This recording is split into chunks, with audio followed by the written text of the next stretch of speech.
সাহাবীরা শোনো, তোমরা তোমাদের ছেলে সন্তানদেরকে, ছোট্ট ছেলেদেরকে তোমরা চুমু দিবা। কি দেবা?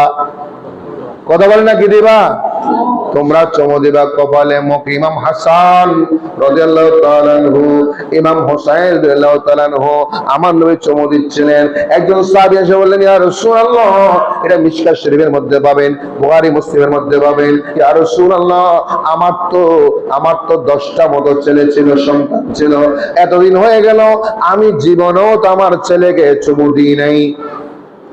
জীবনও বলে না, জীবনও আমার ছেলেকে চুমু দিই নাই। আল্লাহ ইরশাদ করলেন, সাবধান সাবধান, সে আমার উম্মত নয়, লাইসা মিন্নি, সে আমার উম্মত নয় যে ছোটকে দয়া করে না, বড়কে সম্মান করে না।